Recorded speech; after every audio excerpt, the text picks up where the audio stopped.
sur After Fight. J'espère que vous allez bien. On se retrouve pour une nouvelle interview. Je suis avec Steve Venom H.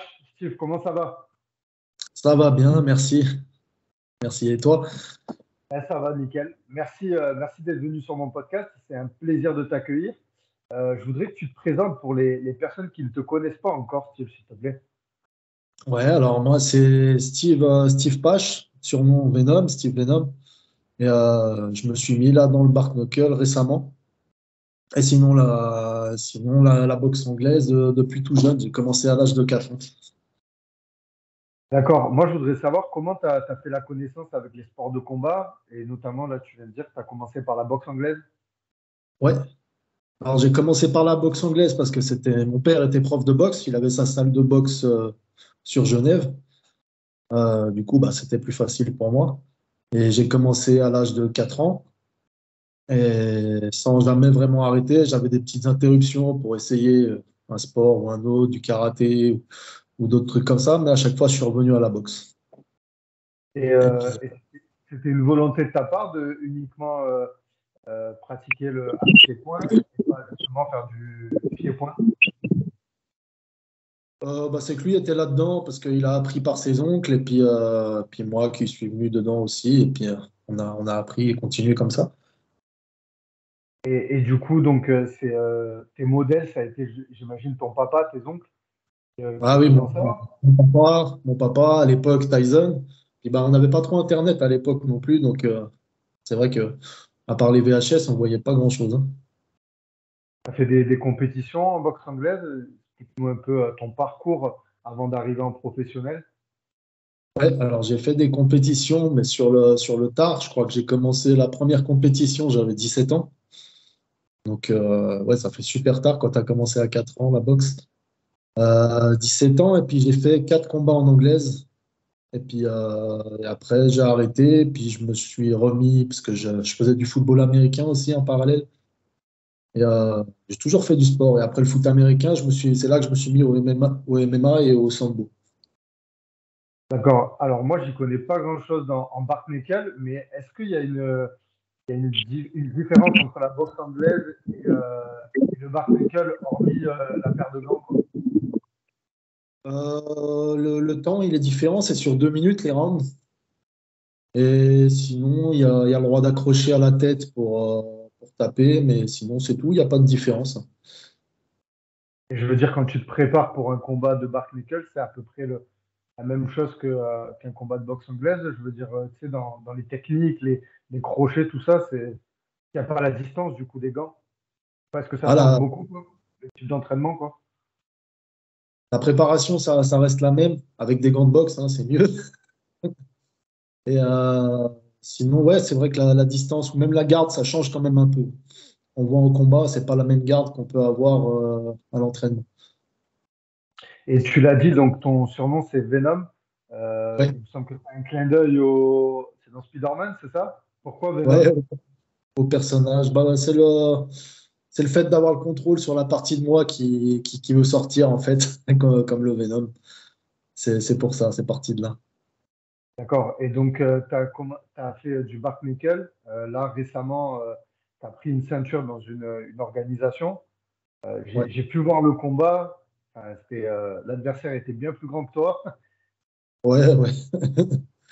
C'était David contre Goliath, hein. Ouais, c'est ça. Et tu peux nous dire, ça a été quoi ton ressenti justement dans ce combat et le fait bah, de décrocher. C'est ta première ceinture? Ouais, c'est ma première ceinture. Bah, le ressenti, c'est que ce que j'ai aimé et ce que j'aime justement avec le Bark Knuckle, c'est que je sais pas comment dire, c'est sincère, quoi. Il y a pas, c'est vraiment franc. Et ce que j'aime, c'est que c'est là qu'on retrouve la boxe, la vraie boxe, le fait de toucher sans être touché. Parce que c'est pas comme avec des gants de boxe où tu peux te reposer sur les coups, ou te dire, allez, je récupère un petit peu, je me mets en garde. Non, là, tu peux pas. T'en prends une, ça t'ouvre, c'est fini, l'arbitre, il arrête. Donc, on retrouve vraiment là le sens de la boxe.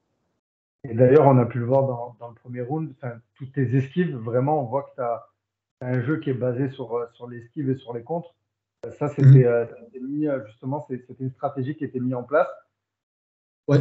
On avait mis ça en place. Là, la stratégie, c'était de l'épuiser déjà sur le premier round, vu qu'il était grand et que c'était pas trop ça, ses déplacements, sans dénigrer mon adversaire, hein, mais on Beaucoup avait plus bien lent. regardé, bien visualisé ses combats. Et ses déplacements, c'est compliqué. Il a les bras qui sont lourds, donc dans les déplacements, d'utiliser son jab, ça lui coûte beaucoup. Et puis, bon, on l'a vu au deuxième, il était cuit en fait. Et tout à l'heure, tu as parlé aussi un peu de MMA. Pourquoi ne pas avoir été dans ce sport-là? Je sais pas, à l'époque, quand j'ai commencé le MMA, j'ai fait le sambo en parallèle parce qu'en France, c'était pas encore autorisé, c'était le pancrace, ou alors fallait aller à l'étranger. Et j'ai quand même fait des résultats en sambo. J'ai fait quatrième au championnat du monde à Moscou, puis 2 fois champion de France. Et sinon, après, non, j'ai pas continué. Et J'a- pourtant, J'avais eu, j'avais eu une blessure au dos, j'ai décidé d'arrêter, puis je suis revenu là, sur le tard. c'est dans une catégorie justement des poids lourds. Il me semble qu'il n'y a pas beaucoup de Français qui ont combattu en Bark Nickel, qui ont pris une ceinture. J'ai pas le souvenir. Alors, je sais qu'il y a eu le manager Guillaume Pelletier qui a été l'un des premiers à mettre un KO en Bark Nickel. On a aussi Rouskov Domingos qui Chaos très rapide. combattait, voilà, qui combattait hier soir. Là, on a toi qui prends la ceinture. Tu rentres on peut dire que tu rentres dans l'histoire du Bark Nickel en France, quoi. Ouais, ouais, c'est vrai qu'on n'est pas beaucoup, hein. Il y a, il y a eu le French Viking qui était avec nous avant, qui a fait une ceinture Ouais, Europe aussi. ouais, c'est vrai. Et sinon, ouais, t'as fait la liste, hein. Je crois que c'est à peu près tout. Ah ben franchement, chapeau. Chapeau. Et donc là, 3-0 en Mark Nickel. Tes objectifs, est-ce que tu vas défendre cette ceinture? Je sais qu'il y a aussi, pour les personnes qui ne le savent pas, il y a plein d'organisations en fait en Mark Nickel. Ouais, il y a beaucoup d'organisations. Alors, il y a des organisations, pardon, forcément qui sont plus basses. Et puis, il y en a d'autres, plus tu montes, plus les organisations, elles valent vraiment quelque chose. Et là, on aimerait bien défendre la ceinture ou alors faire une ceinture monde avec la même organisation. Et puis, si c'est pas possible, on a la possibilité d'aller au BKB. Je crois que c'est la deuxième plus grosse organisation de Bare Knuckle. Et puis après, le BKFC dès que c'est possible. Donc toi, vraiment, c'est un objectif là sur le long terme de t'installer en Mark Nickel et d'aller prendre le plus de victoires possible. Ouais, c'est ça. On va aller chercher toutes les ceintures. Ok, ok. Au niveau de ta préparation, je sais que tu t'entraînes à One More Step Training avec Gaëtan Lebris, qu'on ne Ouais. présente plus. D'ailleurs, je vous invite à aller voir l'interview que j'ai réalisée avec lui. Il y a plein d'interviews de Gaëtan. On lui passe le bonjour. Et je voudrais que tu nous parles un peu de comment s'est fait votre connaissance et comment ça se passe aujourd'hui, votre relation pour aller décrocher toutes ces victoires. Ouais. Alors, moi, je suis tombé sur eux sur Instagram au début en regardant les combats du KOTS avec le French Viking, avec Gaëtan qui l'accompagnait. Et je suis tombé sur une vidéo, il me semblait qu'il s'entraînait pas très loin de chez moi une fois. Du coup, je leur ai écrit, j'ai réussi à écrire à Gaëtan. Il m'a répondu. Je leur avais demandé si ça les intéressait d'avoir un sparring en lourd, parce que je sais que c'est difficile à trouver. Et du coup, il m'a dit bah, carrément, et tout vient. Du coup, j'ai été, on a tourné et tout ensemble avec le French Viking. Ça s'est très bien passé. On a eu un bel échange. Et du coup, Gaëtan il m'a proposé de combattre si j'avais envie. Et puis, c'est parti de là, en fait. C'est comme ça qu'on a commencé les deux. Et on a pu aussi te voir dans les vidéos sur Karate Bushido. Je crois que tu es l'un Ouais, des rares personnes à avoir mis un petit KO à Greg MMA. ouais, c'est Justement, vrai. tu peux nous parler de cette expérience aussi? Ah, c'était une super expérience. La première vidéo, j'étais blessé, donc c'était un peu compliqué pour moi. Et en plus, sur le physique que j'ai fait, je me suis cramé. Et Greg, il a vraiment un très, très haut niveau, hein. Donc, c'était compliqué. Et puis, la deuxième fois, j'ai pu me faire plus plaisir. Et puis, on a eu un meilleur échange tous les deux. Et puis, c'est là qu'il a vu les étoiles. Mais c'était cool. C'était une super expérience. Et derrière, ça nous a apporté beaucoup de visibilité, hein. On leur remercie encore, Karaté Bushido. C'était génial. Et là, il n'y a pas très longtemps, enfin, tu parlais justement du French Viking.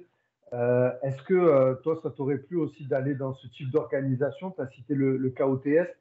Justement, c'est encore des types de combats qui se rapprochent justement de la vraie vie, en fait. Il n'y a pas de règles, tout ça. Est-ce que c'est ce que tu recherches? Pas vraiment, toi. Alors moi, pour ma part, pas du tout. J'aime regarder, mais sinon, ça m'intéresse pas. Moi, je recherche vraiment le sport, la discipline, dépassement de soi dans le sport, en fait. Et puis cette partie-là, ça m'intéresse pas personnellement. D'accord. Et est-ce que là, on a une date de prévu, un combat, quelque chose, ou comment ça se passe là, ton quotidien? Tu travailles à côté, tu es en pleine préparation? Explique-nous. Alors là, pour l'instant, on est en pleine négociation avec les organisateurs. On attend de voir si on arrive justement à faire la ceinture monde avec la même organisation que la dernière fois. Et à côté, si ça se fait pas, comme je disais tout à l'heure, on a l'opportunité de pouvoir boxer avec le BKB. Et sinon, on lâche pas l'entraînement, on se prépare quand même. Je me prépare avec Gaëtan aussi. En parallèle, je me prépare aussi de mon côté. Et puis, on va tourner aussi avec à Lausanne ou avec Saïd l'autre fois pour les sparring partners pour pouvoir boxer un peu. D'accord. Bon, ben, en tout cas, moi, je te souhaite tout le meilleur et puis d'aller chercher des victoires. En tout cas, j'ai aucun doute que tu vas faire parler de toi. Là, pour l'instant, c'est encore une niche, le Bart Nickel. Est-ce que tu sens une évolution, toi, justement, tu sais, contrairement au MMA, ça ne te gêne pas, toi? Je veux dire, tu ne cherches pas la visibilité. Aujourd'hui, on sait que le MMA, il y a beaucoup plus de lumière que sur le Bart Nickel. Oui, c'est vrai qu'il y a beaucoup plus de lumière, mais j'ai quand même l'impression que ça prend de plus en plus aussi en visibilité, hein. On voit aussi des gars du MMA qui viennent au BKFC, la plus grosse organisation de Bart Nickel. Donc, non, je pense que ça grimpe gentiment. Et je sais qu'aussi en Bart Nickel, il y a beaucoup de dopage.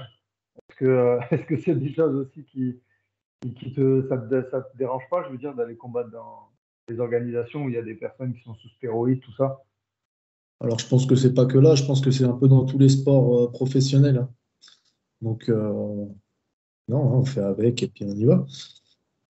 Ok, bah écoute, Steve, il me semble qu'on a fait le tour. Je te remercie Ouais, d'avoir répondu à toutes mes questions. On va passer au file, c'est un petit quiz de 5 questions pour les fans, pour qu'ils te connaissent un peu plus. Est-ce que tu es prêt? allez. Ouais, c'est parti. Musculation ou cardio? Ah, j'aime beaucoup les deux, hein, je suis partagé. J'aime bien le mélange des deux. J'aime bien le Ok, mélange des deux. ok. Mark Nickel ou Fight Club? Bon, tu as répondu, mais Lequel? Je l'ai répondu, ouais. entraînement ou le fight? Hmm, je suis partagé aussi, hein. L'entraînement, des fois, ça peut être plus dur que le fight, hein. Donc, Et donc, du coup, donc, euh, donc, euh, je ne sais pas trop, on va dire l'entraînement. ton style de musique pour aller t'entraîner. Ah, j'écoute beaucoup de tout, mais je suis chrétien et j'écoute beaucoup de musique chrétienne, que ce soit du rap chrétien ou des louanges, des musiques comme ça. Et ton repas préféré? J'imagine que tu n'as pas de cut. Enfin, je veux dire, vu que tu es dans la catégorie des poids lourds. Ah, c'est pour ça que je boxe en poids lourd, j'aime bien manger. Ah, j'aime bien un peu tout, hein. J'aime bien que ce soit des burgers, une fondue, je ne me prends pas la tête. Ça marche. Eh bien, écoutez, n'hésitez pas à aller suivre Steve sur ses réseaux. Merci Steve encore de m'avoir accordé du temps, d'avoir répondu à mes questions. Si tu as un message à faire passer aux gens qui vont écouter ce podcast, je te laisse le mot de la fin. Merci. Alors, bah, pour le mot de la fin, foncez. Moi, j'ai 34 ans et puis allez au bout de vos rêves. Je pense que c'est important et que rien n'est impossible. Yes, à très bientôt. Merci Steve. À bientôt.